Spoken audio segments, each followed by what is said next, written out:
তো দেখো আজকে আমি ডিম বানাবো। তো তোমাদের দাদা তো আজকে বাজারে যায়নি, সেই জন্য ঘরে ডিম ছিল, তো ডিম বানাবো। তো ডিমগুলো আমি সেদ্ধ করে নিয়েছি আর একটু সাইড দিয়ে কেটে নিয়েছি ডিমগুলো।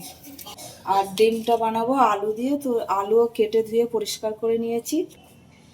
আর এখানে মশলা নিয়েছি দেখো, একটা টমেটো, একটু ধনেপাতা আর কাঁচা লঙ্কা পাকা আর কাঁচা আছে, আর রসুন আছে, আর ছোট একটা পেঁয়াজ আছে, আর কয়েকটা গোলমরিচ, আর এই যে ছোটো টুকরো আদা। তো এইগুলো আমি সব একসাথে পেস্ট বানিয়ে নেব। তো চলো তার আগে আমি ডিমটা ভেজে নিই।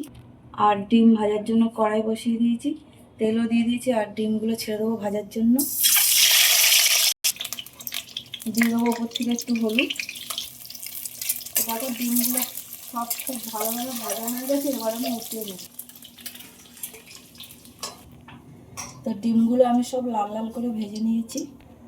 ওই তেলের মধ্যে আমি ফোড়নে দেবো জিরে তেজপাতা, আলুগুলো দিয়ে দেবো। তো দেখো আলুগুলো কিন্তু লাল করে ভাজা হয়ে গেছে। পেস্ট করা মশলাগুলো দিয়ে দেবো, হলুদ দিয়ে দেবো, স্বাদ মতো নুন দিয়ে দেবো, 1 চামচ ধনে গুঁড়ো দিয়ে দেবো। এবার খুব ভালো করে নেড়ে নেড়ে কষাবো। এবার খুব ভালো করে নেড়ে দেবো। তো দেখো খুব ভালোভাবে কষানো হয়ে গেছে।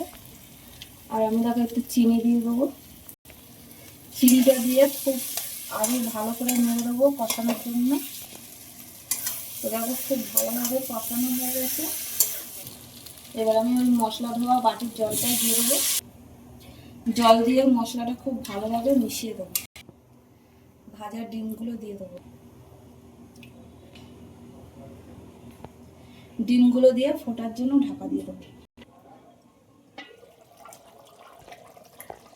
তো দেখো আলু দিয়ে ডিমের ঝোল হয়ে গেছে, আর এবার আমি নামিয়ে নেবো। তো দেখো আলু দিয়ে ডিমের ঝোল কিন্তু একদম হয়ে গেছে। আর এটা আর একটু ঝোল কম রাখলে হতো, কিন্তু আমি যেহেতু ভাত দিয়ে খাবো তো সেজন্য একটু ঝোল রেখেছি। আর এটা রুটি দিয়েও খাওয়া যাবে।